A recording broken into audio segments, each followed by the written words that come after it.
श्री गुरुवे नमः। ओम शांति ही शांति ही शांति ही।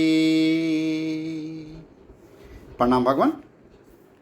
भगवान योग वासिष्ठ महारामायण से सर्ग नंबर 21 और शीर्षक लीला और सरस्वती का संवाद।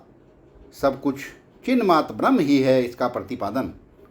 सत्संग लेते हैं। भगवान श्री सरस्वती जी ने कहा, जैसे आँख खोलने पर प्राणी को सारे रूप अच्छी तरह दिखाई देने लगते हैं, उसी प्रकार मृत्यु रूपी मूर्छा के दूर होने पर जीव को शीघ्र ही संपूर्ण लोकों का पूर्णतः भान होने लगता है। जैसे स्वप्न में अपने को अपने ही मरण की प्रतीति होती है, उसी प्रकार जीव को संसार में जिसका अनुभव या दर्शन हुआ है, ऐसा कार्य भी इस तरह तत्काल याद आने लगता है कि इसे मैंने किया है। चिन्ह में आकाश रूप परमात्मा के भीतर माया रूपी आकाश में इस तरह की अनंत भ्रांतियाँ भासित होती हैं। यह जगत नाम की नगरी जो बिना दीवाल के ही प्रतीत होती है, वास्तव में कल्पना मात्र है, सत्य नहीं। यह जगत, यह सृष्टि इत्यादि रूप से स्मृति वासना ही विस्तार को प्राप्त हो रही है। कृष्णांगी लीले यह त्रिभुवन आदि दृश्य प्रपंच कुछ लोगों के अनुभव में आकर उसकी स्मृति में स्थित है और कुछ लोगों के अनुभव में आए बिना ही उसकी स्मृति में विद्यमान है। विश्व का अत्यंत विस्मृत हो जाना ही मोक्ष कहलाता है। उस अवस्था में किसी के लिए भी कोई प्रिय और अप्रिय नहीं रह जाते। अहंता और जगत की आधारभूत अविद्या का अत्यंत अभाव हुए बिना मोक्ष स्वाभाविक रूप से विद्यमान होता हुआ भी उदित नहीं होता। जैसे रज्जु में जो सर्प का भ्रम होता है वह वास्तविक नहीं है, तो भी जब तक उसमें सर्प शब्द और उसके अर्थ की संभावना का पूर्ण रूप से बाध नहीं हो जाता, तब तक वह शांत होने पर भी शांत नहीं होता। यह जो विशाल संसार है पर ब्रह्म ही है, यह निश्चित सिद्धांत है। अविद्या का अभाव हो जाने पर भी यदि अनुवृत्तिवश इसकी प्रतीति होती है तो उसे प्रतीति मात्र ही समझना चाहिए, वह वास्तव में नहीं है। जैसे स्वप्न से जागने पर स्वप्न के संसार की आकृति प्रतीत हो तो भी वह मिथ्या ही है, वास्तविक नहीं। इसी प्रकार जगत के उदित होने पर भी कहीं कुछ भी उदित नहीं हुआ, केवल चिन्ह में आकाश रूप परमात्मा ही स्थित है। इस तरह विचार करने से यह सिद्ध हुआ कि कभी कुछ उत्पन्न नहीं हुआ। जो कुछ जगत आदि दृश्य रूप से प्रतीत होता है वह भी चिन्ह में परमात्मा ही है। केवल चेतन आकाश रूप ब्रह्म ही अपने आप में स्थित है। लीला बोली देवी, जैसे प्रातःकाल की प्रभा से जगत की रूप संपत्ति सुस्पष्ट दिखाई देने लगती है, उसी प्रकार आपने मुझे यह बहुत ही उत्तम और अद्भुत दृष्टि प्रदान की है। इस समय जब तक मैं तीव्र अभ्यास न होने के कारण इस दृष्टि में सुदृढ़ स्थिति प्राप्त नहीं कर लेती, तब तक आप मेरे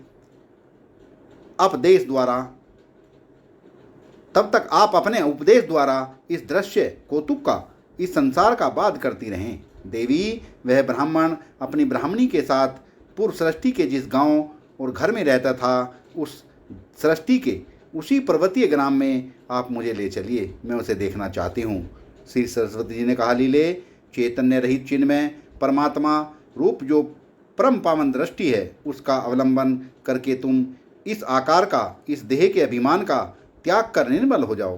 तात्पर्य यह है कि पूर्व सृष्टि की उस वस्तु को देखने के लिए इस शरीर को भूल जाना आवश्यक है। इस प्रकार जब तक तुम देह अभिमान रूप मल से रहित हो जाओगी, तब हम दोनों साथ साथ रहकर बिना किसी रुकावट के उस सृष्टि को देखेंगे। यह शरीर उस सृष्टि के दर्शन रूपी गृह द्वार के लिए एक सुदृढ़ अर्गला अर्थात रुकावट के रूप में स्थित है। बेटी, ये तीनों लोक माया में होने के कारण अमूर्त हैं। मिथ्या आग्रह या ज्ञान होने के कारण ये तुम्हें मूर्तिमान प्रतीत होते हैं। जैसे स्वर्ण को लोग अंगूठी के रूप में देखते हैं, जैसे अंगूठी का रूप धारण करने वाले स्वर्ण में अंगूठी बना नहीं, उसी प्रकार जगत का रूप धारण किए हुए ब्रह्म में जगत नहीं है। वाह भगवान वाह! यह जगत आकाश की भांति शून्य ही है।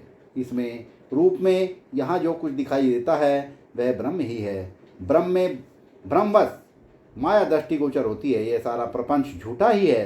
केवल आदित्य ब्रह्म ही जिसका अहं आत्मा रूप से अनुभव होता है परमार्थ सत्य है। इस विषय में उपनिषदों के वाक्य, गुरुजनों के उपदेश और अपना अनुभव प्रमाण है। जो ब्रह्म है वही ब्रह्म को देखता है। जो ब्रह्म नहीं है वह कदापि ब्रह्म को नहीं देख सकता। वाह भगवान! ब्रह्म का ही जो ऐसा स्वभाव है, जो उसकी आवृत सत्ता है, वही सृष्टि आदि के नाम से प्रसिद्ध है।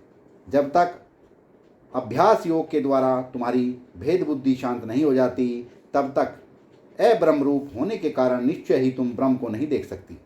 ब्रह्म ज्ञान का बारंबार अभ्यास करने के कारण ब्रह्म में अद्वैत भाव से जिनकी दृढ़ स्थिति हो गई है, ऐसे हम लोग ही उस परम पद का साक्षात्कार करते हैं।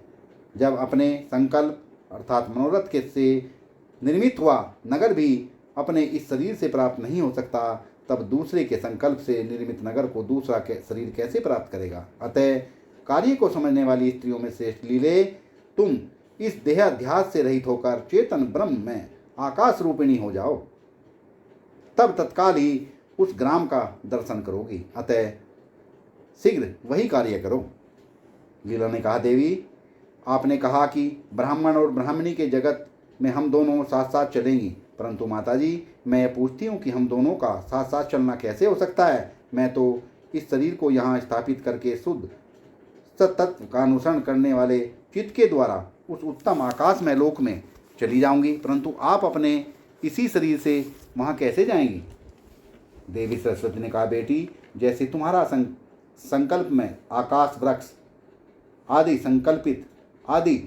संकल्पित सत्ता से सत होता हुआ भी वास्तव में शून्य रूप ही है, उसी तरह शुद्ध सत्तत्व गुण का कार्यभूत जो मेरा शरीर है, यह चेतन परमात्मा का ही प्रकाश है।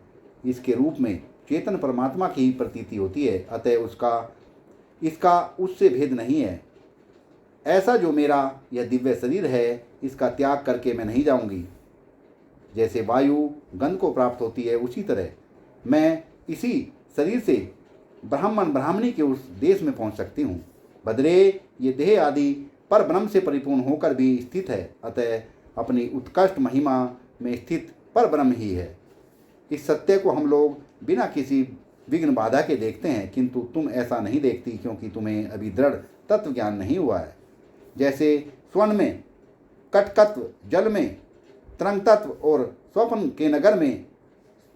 के नगर एवं संकल्पित कल्पित पुर आदि में सत्यत्व नहीं है, उसी प्रकार सच्चिदानंद रूप ब्रह्म में कल्पनातीत अनामय आत्म स्वभाव से पृथक कोई वस्तु नहीं है। जो कुछ भी दृश्य प्रपंच भाषित हो रहा है, वह सब ब्रह्म का ही निर्मल विकास है। जैसे परम उत्तम चंद्रकांतामणि की भ्रमवश कांच के समान प्रतीति होती है, वैसे ही ब्रह्म के विशुद्ध विकास की भ्रांतिवश दृश्य रूप से प्रतीति हो रही है। लीला ने पूछा, देवी कृपया यह बताइए कि इतने दीर्घ काल से किसने हम लोगों को द्वैत और अद्वैत के द्विविध विकल्पों द्वारा भ्रम में डाल रखा है। सरस्वती जी ने कहा, चंचले, तुम चिरकाल से अविचार द्वारा व्याकुल होकर भटक रही हो। अविचार स्वभाव से उत्पन्न होता है और विचार से उसका नाश हो जाता है। विचार द्वारा अविचार का पलक मारते मारते नाश हो जाता है। यह अविचार रूप अविद्या विचार या विवेक से बाधित होकर ब्रह्म सत्ता हो जाती है। ब्रह्म के सत्स्वरूप की प्राप्ति हो जाती है, इसलिए अविद्या का अस्तित्व नहीं है। अतः यह तो कहीं अविचार है, न ये अविद्या है, न बंधन है और न मोक्ष ही है। यह जगत शुद्ध बोध स्वरूप अर्थात चिन्ह में ब्रह्म ही है। क्योंकि इतने समय तक तुमने इसका विचार नहीं किया, इसलिए तुम्हें बोध नहीं हुआ। तुम भ्रांत एवं व्याकुल ही बनी रह गई। आज से तुम्हारे चित्त में वासना का क्षय रूप बीज पड़ गया, इसलिए अब तुम विवेकशालिनी प्रबुद्ध एवं विमुक्त हो। एकमात्र ब्रह्म के चिंतन रूप उत्तम निर्विकल समाधि के मन में आरूढ़ होने पर जब सृष्टि और दृष्टि का अत्यंत अभाव हो जाएगा तथा हृदय में यह वासना क्षय रूप बीज कुछ अंकुरित हो जाएगा, तब राग द्वेष आदि दृष्टियां क्रमशः उदित नहीं होंगी। संसार की उत्पत्ति भी निर्मूल हो जाएगी और निर्विकल्प समाधि पूर्णतः स्थिरता को प्राप्त होगी। इस तरह निर्विकल्प समाधि के स्थिर हो जाने पर कुछ काल के अनंतर मायाकाश और उसके कार्यों के अधिष्ठान स्वरूप निर्मल आत्मा के साक्षात्कार से तुम भ्रांति ज्ञान रूप कालिमा के कलंक से शून्य होकर संपूर्ण प्राणियों की भ्रांतियों का, उनकी कार्यभूत वासनाओं का और उनकी कारणभूत अविद्या का जहाँ अंत हो जाता है, उस मोक्ष रूप परम पुरुषार्थ में प्रतिष्ठित हो जाओगी। सत्संग को विराम देते हैं भगवान। प्रणाम भगवान।